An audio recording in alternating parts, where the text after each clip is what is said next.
সামনের 12 তারিখে নির্বাচন। এই নির্বাচনে স্বাভাবিকভাবে আমরা নির্বাচনের সময় দেখছি যে এক দল আরেক দল সম্পর্কে বিভিন্ন রকম কথাবার্তা বলছে। আজকে যদি আমিও আপনাদের সামনে এখানে দাঁড়িয়ে বিভিন্ন রাজনৈতিক দল সম্পর্কে বিভিন্ন কথা বলি, তাতে কোনো লাভ হবে কি? তাতে কোনো লাভ হবে না। জনগণের তাতে তেমন কোনো উপকার হবে না। কাজেই আজকে আমাদেরকে ঠান্ডা মাথায় বসে চিন্তা করতে হবে, আলাপ আলোচনা করতে হবে, সিদ্ধান্ত নিতে হবে যে কি কি কাজ করলে জনগণের সমস্যার সমাধান কিছুটা হলেও লাঘব হয়। উত্তরার মানুষের সমস্যার সমাধান, ঢাকা শহরে, ঢাকা মহানগরীর মানুষের সমস্যার সমাধান সহ সমগ্র বাংলাদেশের খেটে খাওয়া মানুষের সমস্যার সমাধান একটু হলেও কীভাবে লাঘব করা সম্ভব হয়, সেই বিষয়গুলো নিয়ে আমাদের পরিকল্পনা করতে হবে, সেই বিষয়গুলো নিয়ে আমাদেরকে চিন্তা ভাবনা করতে হবে এবং সেই বিষয়গুলি আমাদেরকে বাস্তবায়নের কাজ করতে হবে। সেই বিষয়গুলি নিয়ে আমাদেরকে কাজ করতে হবে। প্রিয় ভাই বোনেরা, আমি জানি এই এলাকার মানুষের কিছু সমস্যা, এর মধ্যে আমরা খোঁজ খবর করেছি যে এই এলাকার মানুষের কি কি সমস্যা। এলাকার মানুষের একটি প্রধান সমস্যা হচ্ছে আপনারা প্রতি মাসে বিল দেন কিন্তু গ্যাস ঠিকভাবে আপনারা পান না, তাতে বিভিন্ন রকমের সমস্যার সমাধান হয়। প্রিয় ভাই বোনেরা, এই সমস্যা শুধু এই এলাকার মানুষের সমস্যা না, সমগ্র দেশে বিগত সময় আমরা দেখেছি কোনোভাবেই দেশে নতুন গ্যাস কূপের সন্ধান করতে দেওয়া হয়নি। কোনোভাবেই গ্যাস কূপের সন্ধান করতে দেওয়া হয়নি। আমাদেরকে এই সমস্যার সমাধান করতে হবে, যেমন আপনাদেরকে এই সমস্যার হাত থেকে রক্ষা করতে হবে। একইভাবে এই সমস্যার সমাধানের মাধ্যমে আমাদেরকে নতুন মিল, ফ্যাক্টরি, কলকারখানা তৈরি করতে হবে, যাতে করে আমরা দেশের মানুষের কর্মসংস্থানের ব্যবস্থা করতে পারি। প্রিয় ভাই বোনেরা, এখানে মানুষের অনেক দিনের একটি দাবি, বিশেষ করে মধ্যবিত্ত নিম্নবিত্ত মানুষ, তাদের জন্য একটি হাসপাতালের প্রয়োজন। এই এলাকার তাদের চিকিৎসা সুবিধার জন্য একটি হাসপাতালের প্রয়োজন। এইটি একটি সরকারি হাসপাতালের প্রয়োজন। ইনশাল্লাহ এই ব্যাপারে ধানের শীষ বিজয়ের 12 তারিখে সরকার গঠনে সক্ষম হলে ইনশাল্লাহ আপনাদের সমর্থনে, আল্লাহর রহমতে আমরা এই ব্যাপারে উদ্যোগ গ্রহণ করব। প্রিয় ভাই বোনেরা, আরেকটি সমস্যা, যেই সমস্যায় শুধু এই এলাকার মানুষ নয়, এই সমস্যায় সারা বাংলাদেশের মানুষ কষ্ট পাচ্ছে। কি সেই সমস্যা? সেই সমস্যা হচ্ছে পানি সংকট। এই এলাকার মানুষ যেরকম বিল দেয় কিন্তু পানি সঠিকভাবে পায় না, ঠিক একইভাবে আমাদের দেশের খাল, বিল সবগুলো শুকিয়ে গিয়েছে।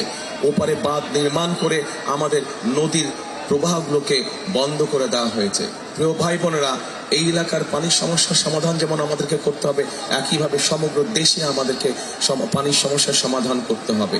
এবং সেই জন্যই আমরা খাল খনন কর্মসূচি গ্রহণ করেছি, যার মাধ্যমে আমরা শুধু এই এলাকার মানুষের পানির সমস্যার সমাধান না, চেষ্টা করব আমরা ইনশাল্লাহ সারা দেশের পানির সমস্যার সমাধান করার জন্য। প্রিয় এলাকাবাসী, প্রিয় ভাই বোনেরা, সামনে কয়দিন পরে বর্ষা মৌসুম শুরু হবে।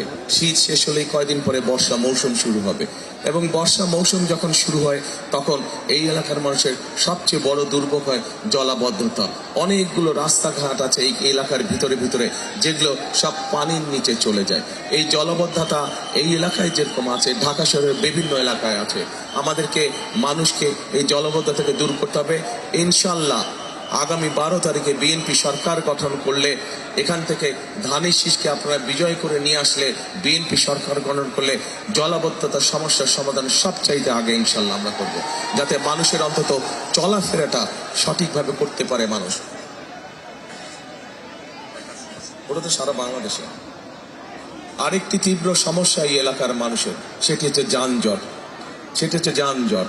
প্রিয় এলাকাবাসী, যানজট শুধু এই এলাকা নয়, এই সমস্যা আমাদের সারা ঢাকা শহরে রয়েছে।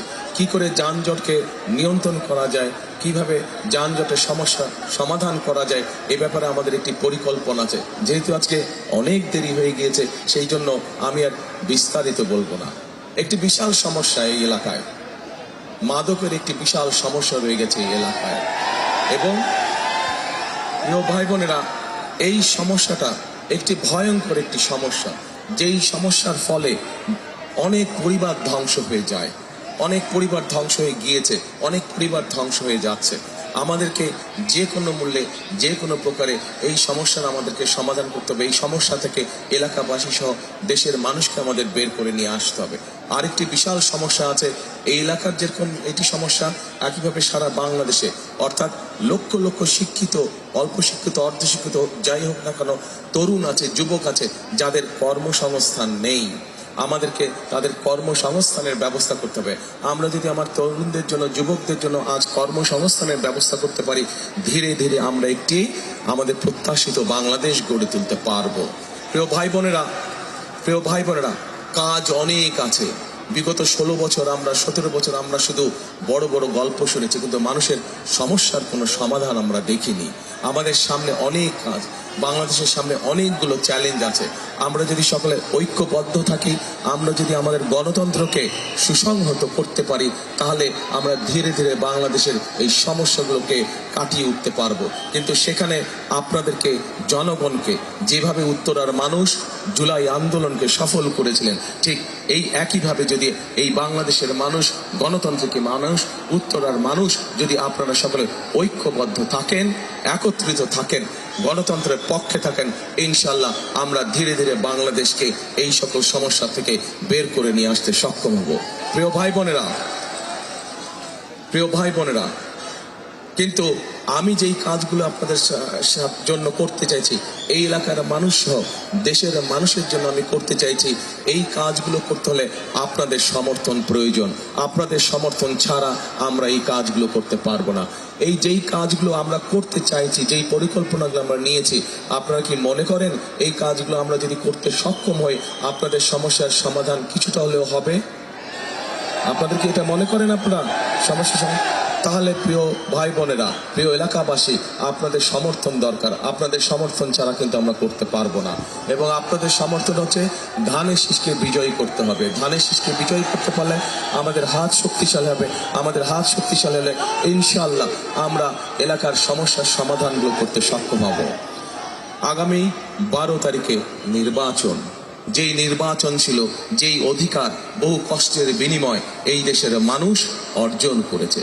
প্রিয় সহকর্মীবৃন্দ, প্রিয় এলাকাবাসী ভাই বোনেরা, এই অধিকারের বিরুদ্ধে একটি পক্ষ আগেও যেমন ষড়যন্ত্র করেছিল, অধিকারকে কেড়ে নিয়ে গিয়েছিল, ঠিক এখনো কেউ কেউ এর বিরুদ্ধে আবার ষড়যন্ত্র শুরু করেছে। একটু আগে আমি বলেছি, আপনারা যদি সকলে আমাদেরকে সমর্থন দেন, তাহলে যে কোনো ষড়যন্ত্রকে আমরা ছিন্ন করে বেরিয়ে আসতে পারবো। আপনারা যদি সমর্থন দেন, তাহলে যে কোনো ষড়যন্ত্রের বেড়াজাল থেকে আমরা বাংলাদেশকে বের করে নিয়ে আসতে পারবো। সেজন্যই প্রিয় ভাই বোনেরা, আগামী 12 তারিখে আপনাদের একটি গুরুত্বপূর্ণ কাজ রয়েছে। এই দেশের মানুষের গণতান্ত্রিক অধিকারকে প্রতিষ্ঠিত করার জন্য, এই দেশের মানুষের প্রত্যাশিত, আগামী দিনে প্রত্যাশিত বাংলাদেশকে গড়ে তোলার জন্য আপনাদের একটি গুরুত্বপূর্ণ ভূমিকা রয়েছে। এখন আমি যদি আপনাদের কাছে জানতে চাই, কি সেই ভূমিকা আপনাদের যেটি পালন করতে হবে, বলবেন কি আপনারা? যে বুঝি না, কিচ্ছু বোঝা যায় না। ধানের শীষকে জয়যোগ করতে হবে, রাইট। তাহলে আসুন, এই যে আজকে আপনারা এত রাত এত কষ্ট করে এখানে দাঁড়িয়ে আছেন, এই শক্তিকে, এই যে এই ধৈর্যকে আমরা ভোটে পরিণত করি। ধানের শীষের পক্ষে ভোটে আমরা পরিণত করি। এই যে আপনারা এত কষ্ট করে, এত দৃঢ় চিত্তে যে আপনারা সেই সন্ধ্যা থেকে এখানে অপেক্ষা করছেন, আসুন এই দৃঢ় চেতনাকে আমরা আমাদের ভোটের শক্তিতে রূপান্তরিত করে, সেটাই হোক আজকে আমাদের এই জনসভার শপথ, সেটাই হোক আমাদের এই জনসভার প্রতিজ্ঞা। প্রিয় ভাই বোনেরা, আমি প্রত্যেকটি জনসভায় একটি কথা বলি, যে কোনো জিনিস ভালো কিছু অর্জন করতে হলে পরিশ্রম করতে হয়। পরিশ্রম করলেই যে কোনো জিনিস ভালো কিছু অর্জন করা সম্ভব হয়। সেজন্য আমি একটি কথা সব জায়গায় বলি, যে কথাটা আমি নিজে বিশ্বাস করি। কি কথাটি আপনারা শুনেছেন, তারপরেও আপনাদের সামনে আমি বলতে চাই। কথাটি হলো, করব কাজ, গড়ব দেশ, সবার আগে বাংলাদেশ। করব কাজ, সবার আগে ইনশাআল্লাহ। আবার দেখা হবে। আরেকদিন ইনশাল্লাহ আসবো। 12 তারিখের পরে ইনশাল্লাহ আমরা আবার মিলিত হব, হাসি মুখে মিলিত হব ইনশাল্লাহ। তখন আরো অনেক লম্বা সময় বক্তব্য রাখবো। সকলে ইনশাল্লাহ ভালো থাকবেন। বিজয়ের বেশে আবার দেখা হবে আমাদের।